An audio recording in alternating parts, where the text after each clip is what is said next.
of both the bad guys of the company, the bad boys of the UFC, the heel guys. You know, I think they just like the idea of having those guys on the same card because it should do great business. You know what I mean? If you look at it realistically from a general hardcore fight fan atmosphere, it's Brock Lesnar versus a nobody and Tito Ortiz versus a washed-up has-been. And so it's not like great fights, but it'll do great business because it's Brock and Tito on the same card, you know, and one of the fights is for the title. So I mean, you know, it'll do big business, and it's a way to do big business without putting on mega fights, you know.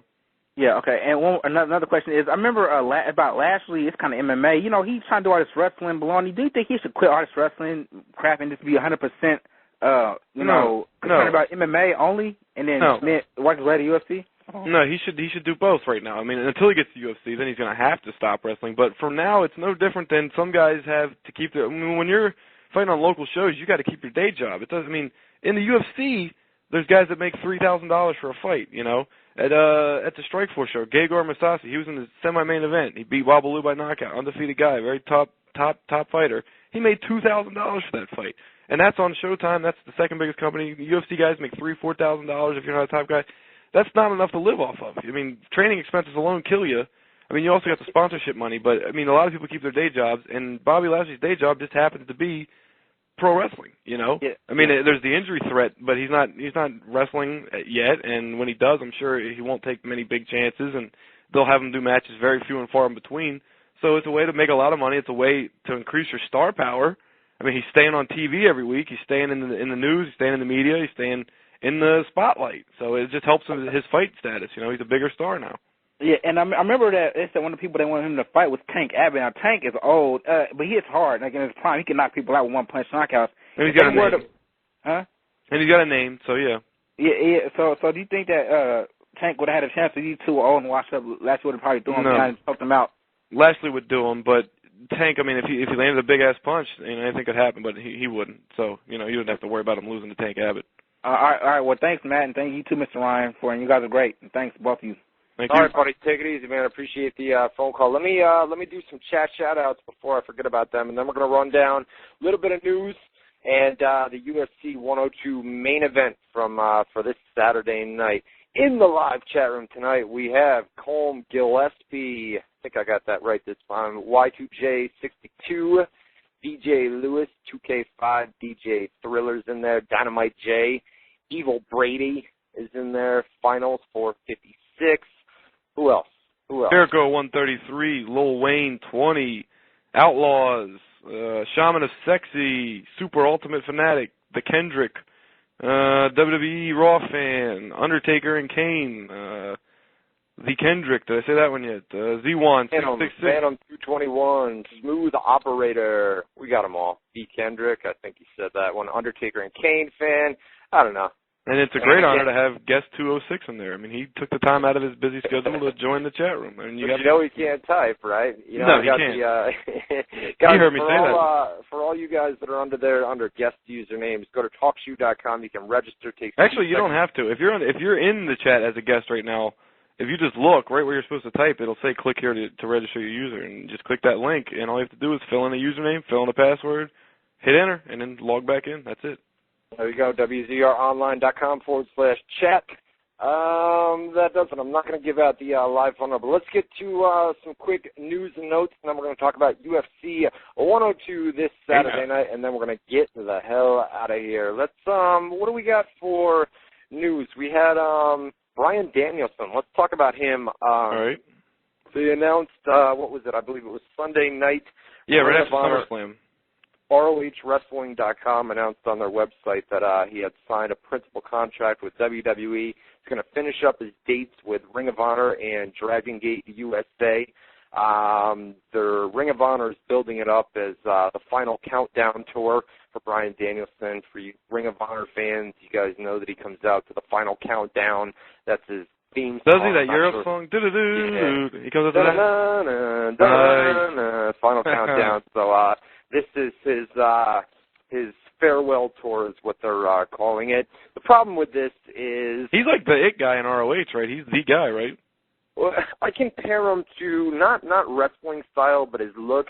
I compare it to like a somebody like William Regal. So my fear is that your top guy. That's what I'm saying, though. He's the top guy right now, right, in ROH? Highest paid wrestler on the roster as well. Oh, no shit. I don't know that. So, he's not a big guy, though, is he? I mean, he's like a... I'll tell you what. Ring of Honor is in some serious financial trouble these days. No not shit. making money. DVD sales back in the day used to be the top. Yeah, they used to outsell a lot of WWE stuff. I mean, that was their main source of income was DVD sales, and yeah, I mean, they are down. The economy in general is down, and there's some serious trouble going on with Ring of Honor. A lot of people don't. I mean, we'll see at the end of 2009 if Ring of Honor is still around. I mean, they're not profitable. I think they'll be all right. Right now. I mean, they've got the HD net deal, but they're not getting paid for that. You know what I mean? No, but I mean, they've always been I mean, they started off as basically, like you said, like a DVD company that just put on events. Keep in mind that DVD sales were nearly double back then than what they are now, and that's the main source of income for them. Yeah, but the whole DVD market's down too right now. I mean, the WWE DVDs are doing a lot worse. So I mean, no, I'm not saying that's a good thing. That's dangerous for them, and I don't know, man. I mean, they're not raking in big bucks with doing shows. So, how is it? Are they like in real trouble right now, or is it just like they're starting to, lose money? Listen, if you're running shows and you're not making money, you know what I mean? I mean, that's yeah, but they've trouble. always had that problem, haven't they? I mean, they've never made big money on the shows. They've made they don't. I mean, they would break near even with DVD sales back in the day, live attendance as well. You know, I mean, everything is down for that company, and there's people in that company that are just, are we going to make it through the end of 2009? We'll see if anything happens. I mean, WWE is interested in at least 4 other stars. One of those guys being Nigel McGuinness, which is their top guy. That's the top guy. Okay, yeah. Well, Bryan Danielson and Nigel McGuinness are probably your top 2 stars in Ring of Honor, but WWE is interested in Nigel as well. You know what I mean? We're going to put that on the website here in the. Is he like an English dude? Yeah, both of them are. Bryan Danielson. Oh, is he really? I didn't know that. Yeah, both of them come from the United Kingdom. So, I mean, if they're, you know what I mean, we'll have to wait and see. I mean, it's not good for Ring of Honor financially, at least right now. You know what I mean? We're going to put some stuff up on the website here in the next few days about Ring of Honor, but yeah, I mean, it's not good. A lot of guys in that company are on edge right now. Well, what do you see? I mean, forget Ring of Honor for a second. Bryan Danielson is he's moving onwards and upwards to WWE. But how do you think he'll do in WWE? I mean, he's not a big guy, right? So is he gonna be like an Evan Bourne type that is really good? Well, that's what I'm saying. I mean, look at a guy like Chris Harris, right, who came in from TNA. They gave him the gimmick name. Yeah, he was a name in TNA at least. I mean, I guarantee you Bryan Danielson comes in with a gimmick name of some sort. He's not going to work with the Bryan Danielson name, and then he's going to be jobbed out as a mid-card nobody. You know what I mean? Sure, he's working in front of a much larger crowd, but it's like, I don't know. I don't know. I mean, the money is obviously going to be 100 times more than what he's getting paid in Ring of Honor. But as far as where you're going to stand in the company, I mean, Bryan Danielson is not going to be anywhere near a main eventer in WWE. He doesn't have the look. I mean, that's not the look that WWE is looking for. You know what I mean? Other Ring of Honor guys, other TNA guys that have came over to WWE, I mean, they've been jobbed out. You know what I mean? And you got Frankie Kazarian and Brian Kendrick. And right. All these guys. I mean, the best there are is like opening match job guys that, are goofballs. I mean, Brian. I mean, if you were to ask me, coming from somebody that loves pro wrestling, loves that high flying action, or just that awesome in-ring work, I mean, Bryan Danielson in WWE makes absolutely no sense to me. Money-wise, I can understand where he's coming from, but as far as a push concerns, as far as him thinking, and he probably doesn't think this, but if he thinks he's going to come in and be a main eventer in WWE, he's sadly mistaken. No, come on. Main eventer, he's not a dumb person, I don't think. No, but I mean, he's gonna turn into another Braden Walker. You know what I mean? He's gonna turn into a nova, just basically. Yeah, but I mean, he's gonna make more money, and right. And then when eventually he gets chewed up and spit out, and they future endeavor him, his price tag on the indie scene will be worth more than it was before his WWE run. So I mean, it's a good business move for him to do, especially if ROH is in trouble financially, like you said. He's not getting any younger. You know he's getting out of a bad situation. I mean, ROH, you said, is not doing good. That means his payoffs probably aren't so good.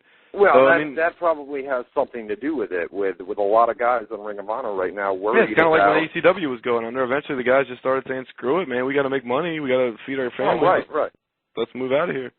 Right. You know, they love Ring of Honor. They love the company. They love the idea. But eventually, your passion is override by the fact that you need to pay the bills. You need to make money. You need to have a business career.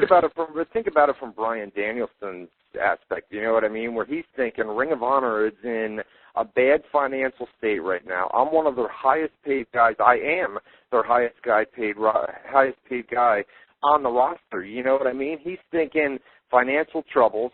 I'm the highest paid guy here. If I go to WWE, I've been offered a WWE right now, a WWE deal right now. You know what I mean? Take it. Now would be the time. Now would be the time to take it. You know what I mean? If Ring of Honor was making money and we're drawing big crowds and this and that, maybe. Yeah, but even, I mean, like you say, ROH is in trouble right now. Even when they were doing good, it would have been a big just step up and pay for him to go to WWE. So, I mean, it's a no-brainer decision. Once you get that call, you say, all right, man, I'm the chosen one. Let's go. You're the chosen one, but I mean, I hope he understands that when he goes to, and I'm sure he does, when he goes to WWE, that he's not going to be that top ROH guy anymore. You know, he's not going to be that. I think people know by now if they're labeled the good worker on the indie scene and they get picked up by WWE, at best they're just going to be somebody that has hot matches on the bottom of the card, and I mean they're going to get more money and they're going to be more recognizable, and so you know it's a no-brainer. You know, you got to take it. I don't mean to cut you. This guy's been calling all night from Nevada. Let's see if he. I want to take one more phone call. Maybe he was at Raw. Well, Raw was in Nevada last night. And That's what I said. He's been calling. Oops, I messed up. He's been calling all night. So let's get him on. Caller from Northern Nevada. You're live on WZR. What's up? Nevada. Nevada, you're live on WZR Radio. No good? No good. Screw him. We gave it a shot, man. He's been calling all night, man, and then we pick up the phone and he doesn't want to talk. But, all right, so let's move on. Danielson to WWE. I mean, I'm not a big fan of it. We'll have to wait and see what they do. Maybe they'll throw him on an ECW, something like that, where he could at least stand out for the time being. Over on ECW, he may have a shot. You know, put him in Regal's heel stable. You know what I mean? For right now, I don't know. But, so we'll have to wait and see what they do with him. We had a pre-SummerSlam Battle Royal. It's going to be on the SummerSlam DVD when it comes out. It was a 15-diva Battle Royal. Beth Phoenix won. They had Chavo Guerrero was in there for comedy. All the girls, it was the Red, Well, all the girls beat down Chavo at the end. And somebody hit the tadpole splash. Hornswoggle, obviously, hit the tadpole splash on him, and that's how that ended, blah, blah, blah, blah. Big deal. Floyd Mayweather, the crime yesterday. Hopefully we have some more. His agent told TMZ that he played no part in it. The shooting happened. One of his guys, right? Well, the shooting happened at a skating rink, and Floyd claims that he takes his kids there on a weekly basis or a nightly basis or something like that. Claimed he had nothing to do with it. Now they're saying that maybe one of his associates or something like that played a part in the shooting. So no other details. It's not going to be nothing where, I mean, it'll put off the fight again with Marquez, right? It's nothing like that. I don't think it has anything to do with Mayweather. It has more to do with people that were associates. He's just a name that you can attach the headline to, I guess. Right, like, right. Mayweather's associate.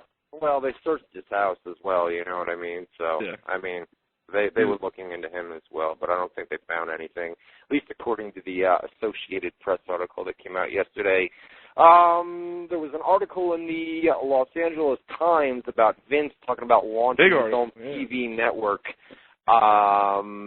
within the next 2 years, I believe he says that WWE had more than enough content to launch their own network, and their new direction with the PG makes it more appropriate. You know, they want a cable network, like a 24. You know, I mean, he wants to be Ted Turner now. I guess I don't know. Well, he said that he was going to keep Monday Night Raw on the USA Network. That was noted in the LA Times article. And they say would this network be it would not be an all wrestling network. It would just be his own cable network, right? Or is it an all wrestling network? Well, it's his own cable TV network, and then he'd be able to do whatever he wanted. Like WWE films and like shows, or would it just be Yeah, I'm sure they would air movies and things like that of that nature.